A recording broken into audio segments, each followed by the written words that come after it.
Okay, so as I promised, here is the Patreon only exclusive podcast titled Everything Completely Wrong with the Online Silver Narrative. Now, I wasn't even planning on making and releasing this as a podcast for March. So again, for those that are of the benefactor level and higher, you're going to get 4 podcasts this month. Extra long format podcasts, but for those that are transcendent, you're still going to get 3. And let's get started. So the reason I decided to make this is because there's just so many things that were being spread as, this is the alpha and omega of the silver markets, of what's going on in the online silver narrative, that are completely garbage, that are just wrong and being spread by people that have no idea what they're talking about. So I thought I would come online just to ensure, even though, I've spoken about this, as I mentioned in one of my Daily Lens videos to all of you, that there is a plethora of archives available in which I've basically spoken at least to a lot of these topics very briefly. Maybe I'll go into a little more detail in this particular bonus podcast, but I said none of you should be misled by any of these false narratives because of the information I've already provided on this Patreon platform.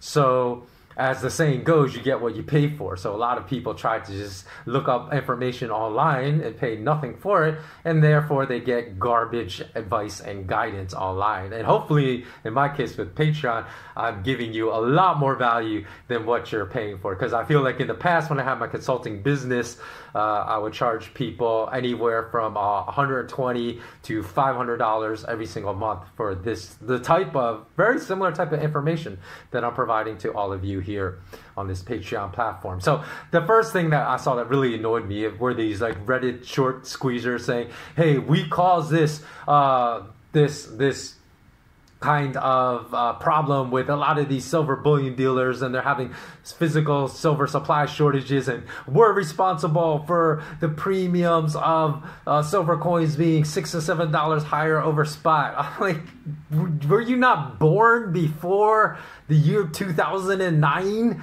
Because the 2009 and 10 and 11, up until silver hit $50 an ounce, and the spot prices in 2011, all 3 of those years there were constantly silver shortage supplies with the dealers. And not only that, people, they were bragging, hey, we created the $6 to $7 premium. Just look at that. Look at my post from March of not even a full year ago, March of 2020, on my Instagram. Now, I know a lot of you don't follow me on Instagram. You don't have to, because I don't really give that much anything on those posts that you're not going to receive on my Daily Lens videos. It's going to be 1,000 times more information on my Daily Lens. But on IG, I did post on my Instagram on March of 2020. I said, look, the price of spot silver and future silver, because they're tied together, was basically around $13 back in March of 2020, but yet I said, look at the prices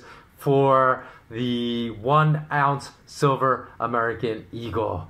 And the prices were basically anywhere from $18 and change to $21 and change, which was a premium of 44% to over 60% higher than the futures price for 1 ounce silver coin. So people say, I'm not going to pay 30% higher because this has never existed before, because the premium right now, okay, so as I record this on February 26th,